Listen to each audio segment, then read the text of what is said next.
When it comes to hip-hop, a lot of careers are built on the basis of competition or beef. The drama that stems from artists competing with each other helps to push sales and grow the fan bases of those particular artists. Now, obviously, this is all entertainment for the fans, as they usually want to pick sides, but no concern is thrown to the artists involved, just as long as the fans are entertained. Now, the fallout of beef between Cassper and Nyovest and Riky is one that puzzled many, because for the longest of times, these two were seen as brothers, always showing love and appreciation for each other, despite being in a cutthroat industry. Now, there was a time where Riky and Cass were inseparable, always attending award shows and events together, and pretty much collaborating on records as often as they could. But unfortunately, all good things can't last forever. Now, it's not confirmed as to when their beef started, but a lot of speculation suggests that it began when Riky lost his father. The rapper suffered from depression because he couldn't comprehend the loss of his father. Now, it's said that Cassper wasn't there in Riky's time of need, leading him to not appreciate that from his former bestie. Fast forward to the following year, during 2019, Riky shared the official Cotton Fest lineup, which had over 80 performers, but Cassper's name was nowhere in sight. Now, despite that, Riky still maintained that he wasn't on bad terms with Cassper, and it's rather a case of business relationships being about business and personal friendships being personal. Why is Cassper not on the lineup? There's a few people that's not in the lineup. Yeah, but why? There's quite a few. You got a lot of history with Cassper. There's a lot of equity trading throughout the years. It sticks out like a sore thumb. You called it, what did you call it? Equity trading? Equity trading. Jeez, I need to learn this language. I need to learn this corporate talk. Equity trading. But that's how you guys have literally like kind of developed your careers. Yeah, when he's hot, you jump on him. When you're hot, really it's been a synergy of equity trading, which is called brotherhood in the most simplest form. Yeah. I think it gets easier after this. Yeah, I mean, you don't always need to, like you would say, equity trade, Yeah. And sometimes the situation just doesn't feel right. And when a situation doesn't feel right, for me, I'm the type of person who's like, I'm only trying to do stuff that's like real. You know what I'm saying? It's got to be real from this point. Yeah. Like I've been going through a lot of stuff in the past 12 months, and it woke me up to like, shit's got to be real. Yeah. You know what I'm saying? Yeah. So it can't just be about equity trading, if that makes sense. Yeah. So I don't want any more relationships like that's based on tit for tat. And it's weird because we get a lot of feedback for it, and it's like it's all on us, which is interesting. So it's like, I know some stories need to stay in the streets, and they will always stay in the streets. Some things is just not for public consumption. Yeah. So I'm keeping personal relationships personal, and I'm keeping business relationships business. So if something doesn't work out, I don't think it's not personal. Now, Riky's absence from the Philip Moses Mabhida Stadium was very evident as well.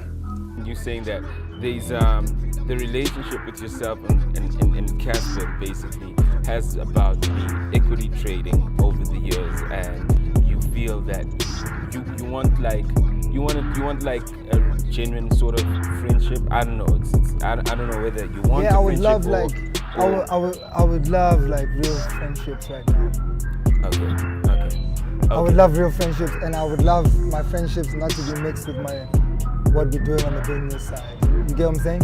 I hear you. Like if I'm not on Slicker, and Slicker does a feature, and I'm not on Slicker, it shouldn't affect our relationship, our personal relationship. Yeah. And no one from the outside should look at it like, oh, Slicker, you didn't put Riky on this program that you're doing. It means you guys are beefing or you guys are fighting. Yeah. That's not the case all the time. I mean, I know. Sometimes there's a deeper story, but sometimes the deeper story doesn't need to come from anybody. Yeah. I mean, look, you weren't at Philip Moses Mabhida, but you were in Durban. You know what I mean? So we generally. I was actually in four cities that day. Yeah. Not just in Durban. Yeah. Durban was just a quick stop. Okay. But we're actually everywhere that day. Alright. So But I mean, that's, public, the stories are there for the public to consume and the public to get excited about small things that really aren't factors. And that's acceptable. So I don't even mind people asking that question, But what I would expect in this day and age with so much information given to us, people gotta look a bit deeper than start looking on the surface, All that surface shit is done. That stuff, shining up, polishing a piece of shit to make it look beautiful and present it to people and then believing that it's real, those days are over. You get what I'm saying? Those days are done. Now, after this interview dropped, Cassper came out with an interview of his own with Slicker as well. Check what he had to say on the situation.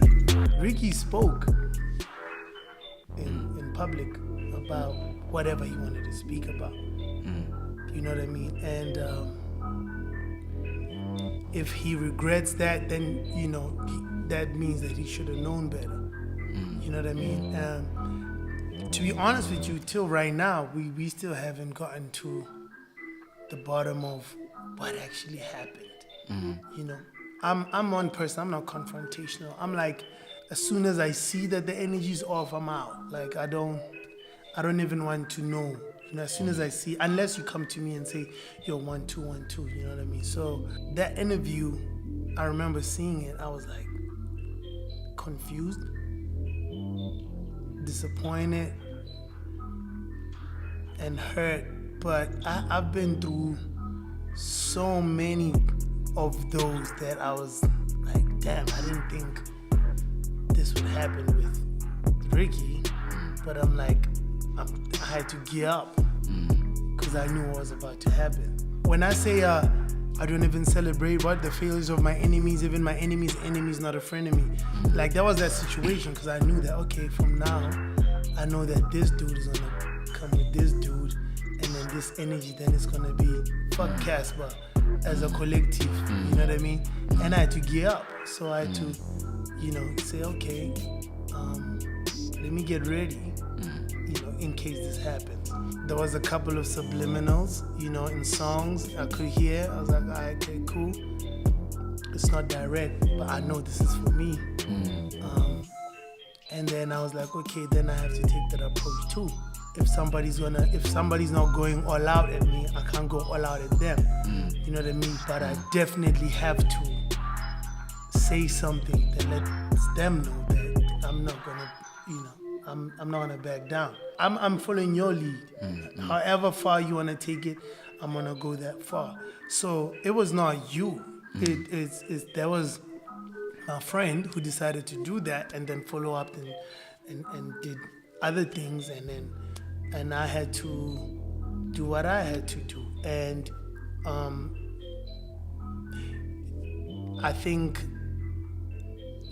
I know Riky knows exactly how everything played out, because I saw that clip too yesterday. And I'm like, he knows, he's in the know of exactly what I'm saying, why I'm saying it, how everything played out, and how I feel, and why I had to do certain things, So for me, that's the way it is. And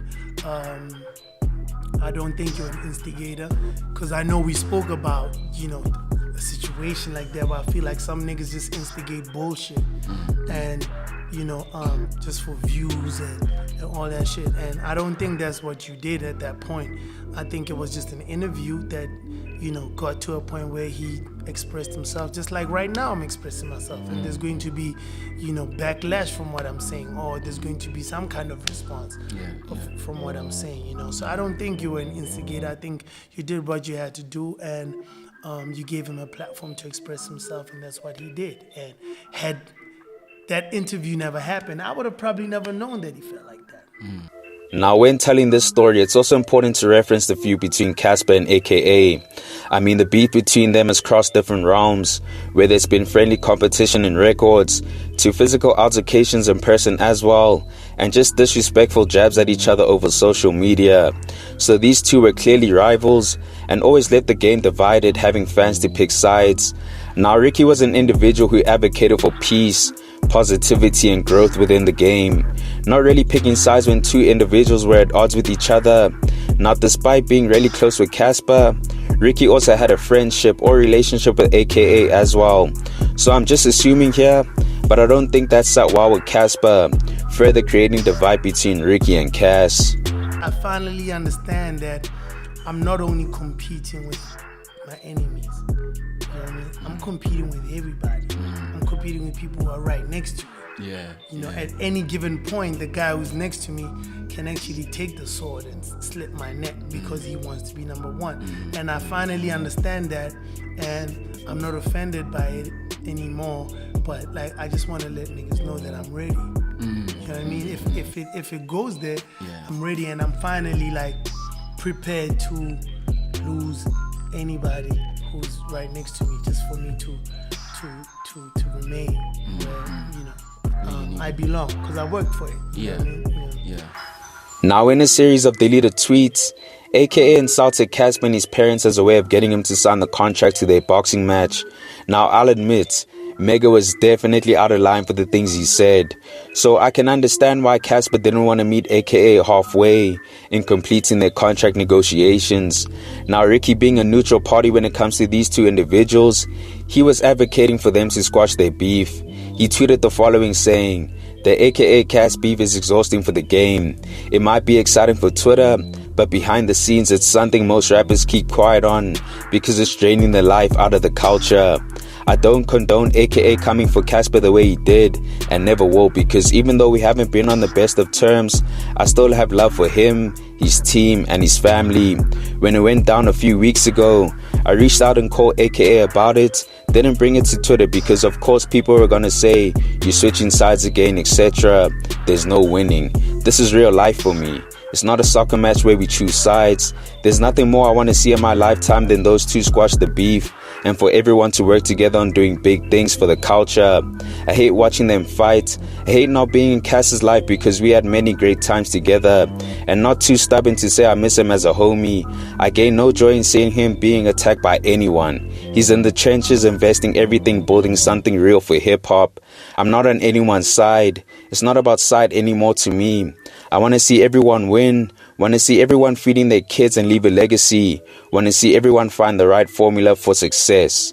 Now, Gemini Major, who was an artist and producer signed to Cassper's label, came out to say, real shit. And Cassper responded by saying, "Y'all niggas can talk when things are bad for AKA and it's time to defend him. Where were y'all when AKA was swaying my parents on the timeline? You were all on mute. You can all fuck off, actually, all of you." Now, Cassper really felt some type of way seeing Riky not hold him down despite AKA insulting his parents. So other than him tweeting, Cassper also dropped a response record titled "To Whom It May Concern," directed towards Riky from his album Any Minute Now, where he had lines like, "I think I'm getting used to this, can't pretend that I'm new to it. Trashing my name is very lucrative. Why you running to the papers? There's no need for that kind of speed. Don't act a fool, boy, I find it very ludicrous. They're making threats about how hard I fall, but I'm still out here worried about you, and I'm wishing you well. You was never really with us from the start, I could tell. I've witnessed some of my best friends highlight my owls. I've got flaws. I would never pretend that I'm a saint. I've realized that certain things will never seem the same. We take it till we numb, we ain't trying to feel the pain. I've never called you out when you was trying to cheat the game. I stood by you and now you want to treat me like a bitch. See, I could act like I don't give a fuck because I'm rich. We hide the pain with money, living all we used to wish." He still went on to say, "Why the fuck did you like that post, dude? Now I'm out here stressed cause I don't know how to approach you. Cause you borrowed me some money, helped me out when I was broke, true. Indebted to your help, but I don't know if I'm supposed to. Cause I've helped niggas too, I was helped before they broke through. When niggas was confused, I'm the one they used to go to. When Twitter was a mess, I'm the one niggas spoke to. Now I don't understand what they saying, I am Goku. I chose to write it out and put it in a song. I keep putting them on, they keep putting me off. They keep counting me out, I keep proving them wrong. Niggas wanted to beef, Felipe, Filma, and Young, it's on. I swear you need extra backbones for niggas. I go myself, I never pass on the mission. I gotta spell it out so you cats know the difference." And he still said, "Corona free, but I don't even wanna go out. I'd rather stay home cause the world full of know-hows. Wow, bunch of know-hows who really don't know how. I'm seeking for the best version of myself, and to be honest, I don't trust no one else. Cause every time I went against the grain I won, but every time I betted on a friend I lost. Still I stand, I lean on no man. Now these were some hard-hitting lines from Cassper, because he literally poured his heart out into this record.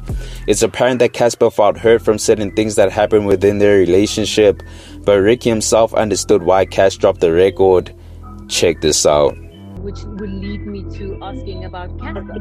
And I want to know, firstly, are you guys good now? But also secondly, how do you navigate beefs in the industry? What's the correct way to deal with it? Because people can put it in a song, like, do you prefer to square up? Like, I don't think we understand, because sometimes it looks, I'm going to say Americanized, where you have a beef and someone releases an album, then you release an album. But when it comes to you and this particular one, how it was aired out on social media, what was that about?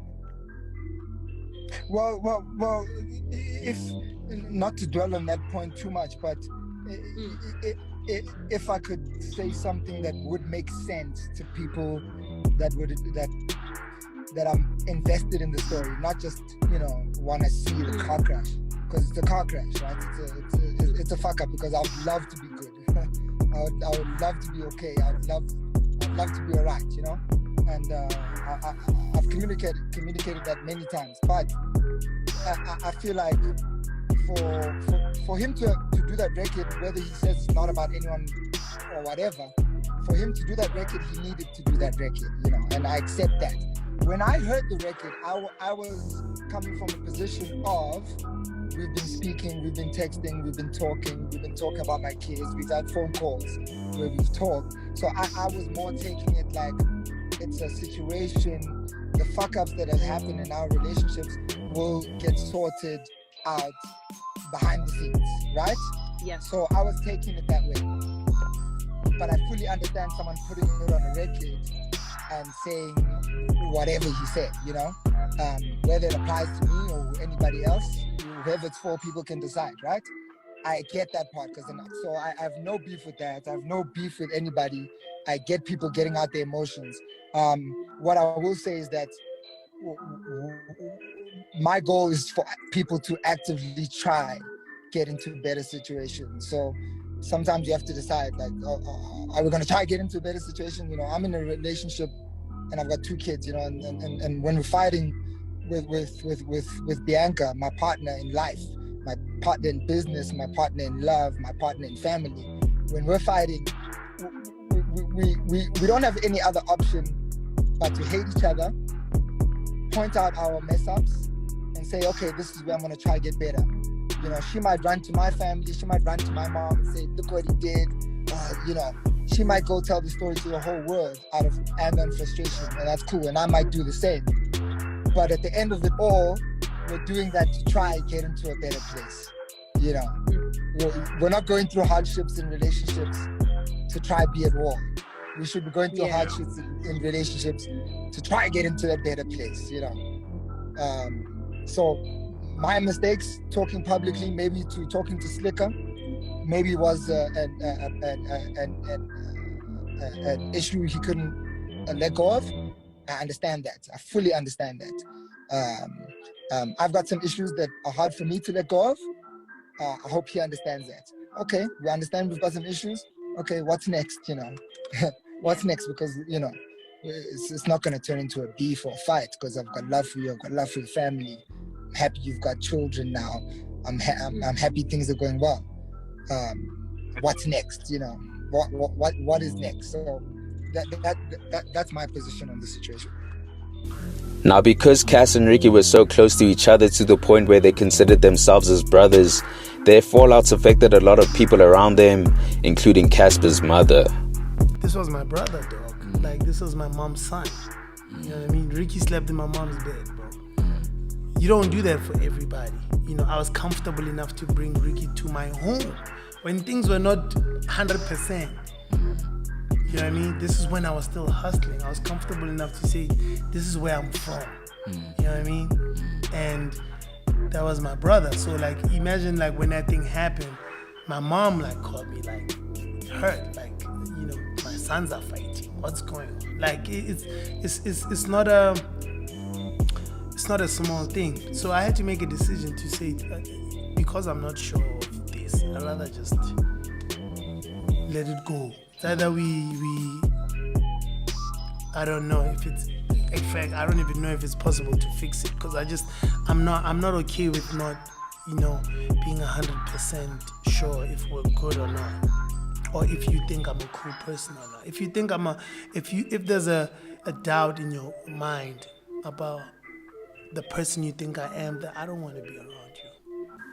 So as I mentioned earlier in this video, the reason as to why these two started beefing with each other remained a mystery up until August 2021, when Cassper went up to YFM for an interview with Banks and Venom, where he revealed that the reason as to why these two fall out with each other is because of their egos. You and Riky, I don't know if you're still not in speaking terms. Nah, we don't speak. Why? What happened to Riky? Something happened to 50. What happened to 50? What happened to you? Hey, the Riky one is very sad, because that was my brother, man. And I keep saying it, like, it hurts because I never thought there'd be a day where I don't speak to Riky. And I never thought, this is what hurts more. I never thought there would be a day that I don't want to speak to Riky. Because I mean, you could be angry and whatever, but like, I genuinely don't want to. I don't want to talk to him. I don't want to solve it. I don't want to. It's like, right now, that's where I am. I don't think that it's damaged forever. Yeah. Maybe one day, I'm gonna be at what's the most expensive school? Hilton College. Yeah, maybe one day I'm gonna be at Hilton, and Mikey's gonna be taking a certificate there. And Khoto. And then I happen to be sitting next to Riky, and we're just like, dog. Come on, dog. Maybe one day, like, we'll connect on a different level, not as artists, but maybe like as parents, and maybe that'll help him. But like, as Mauti fella, I think it just got. It was destroyed for like nothing. Like, you think it's an ego thing? Why things aren't definitely is an ego thing, because there's no issue. Like, if I did tell you, like, what am I angry about? Like, there's no genuine issue. I don't think he has an issue as well. Yeah. It's just like our egos. It's crazy. Now, unfortunately, Riky and Cass never got the opportunity to bury the hatchets and finally resolve their issues, because what I'm about to tell you next really shocked the game and the nation as a whole. On the 23rd of February 2022, Riky had taken his life and passed away. Now, as I mentioned earlier, Riky was dealing with depression and would discuss it on several interviews, but despite that, no one could have ever imagined that he would resort to taking his own life. And it was a big cultural shock, because Riky was more than just an artist. He was a father to the game, always giving opportunities to the kids and highlighting their talents. So you can understand why his loss affected so many people. But even though he's no longer here with us, his presence still lives on and is felt. Now, a few days after Riky's passing, Cassper finally broke his silence on the matter, coming out to say, "As a man, I am very uncomfortable with another man touching me, or worse, being behind me. So when Riky creeped up behind me in the middle of an interview, what I really want to do is turn around and ask, which one is this one now? Lol. But when I heard his voice, I chilled."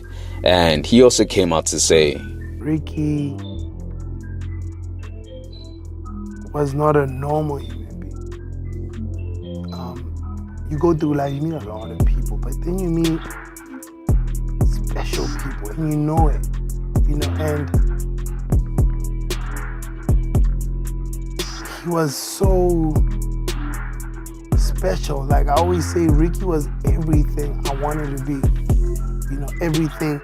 Like, when I saw Kanye's like everything I want to be. I mean, except the other shit, but like, as an artist, Sorry, Kim. as an artist, like, like the way he would dress, and like how confident dude is, and like Kanye, like Riky and Kanye, like for me, is like the same thing.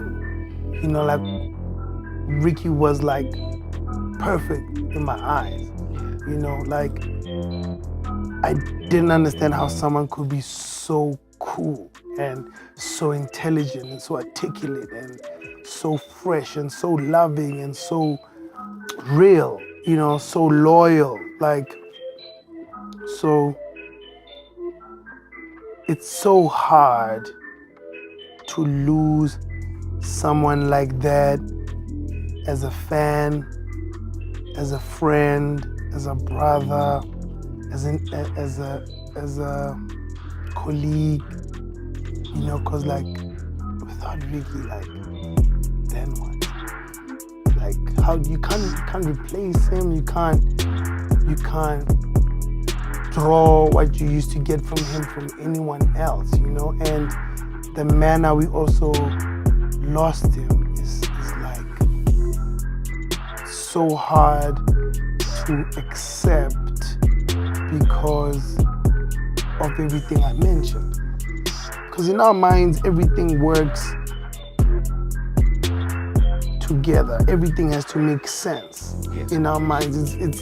It's easier to process things that make sense. Like 1, 2, 3, this is how it got here. With Riky, it's like, but you the guy, you're the problem solver. You know, it's like how it's you know, it's hard to process, you know. For me, it still feels like a dream.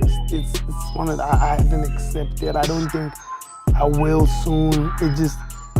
I kind of just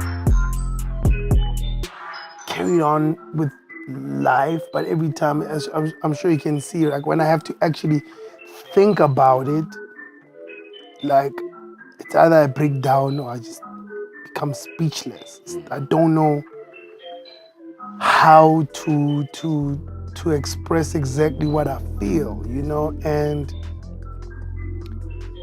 one of the hardest things about also the whole situation is that we were not 100%. We were speaking, but every time we spoke, it was because he forced that we should speak. I was not okay with speaking to him. I was angry, you know, I still didn't understand what the hell happened.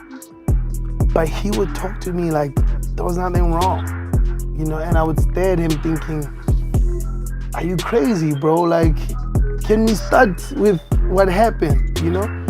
And he would just carry on like, yeah, bro, you know, man, I love you, I miss you, bro. Like, how's the kid? Like, so what's happening here, you know? And he's like, yeah, I just, you know, he shared a little apology quickly and then, you know, moved on. And then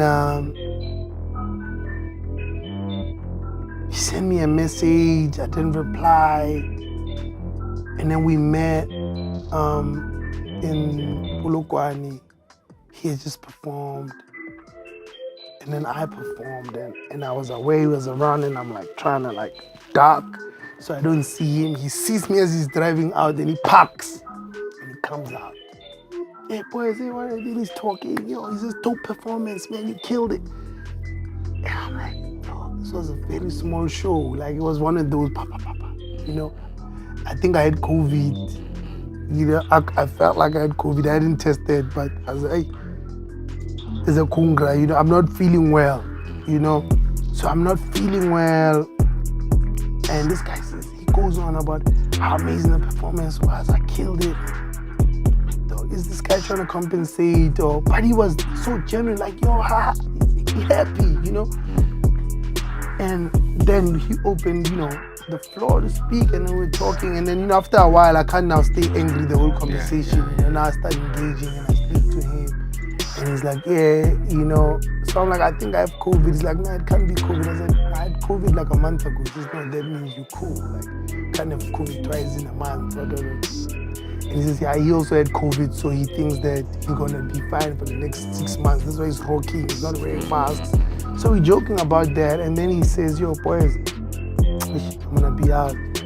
Don't worry, you're gonna be fine. Hold it down. We'll catch you guys on the other side. It's your boy Riky Rick. If you never hear from me again, I love you. God bless you. Good night. Shout, man, that was crazy. You already know what the level we come with, man. You know what I'm saying? It's bigger than us, it's bigger than the country. Let's operate. It's something different on this one. Let's go.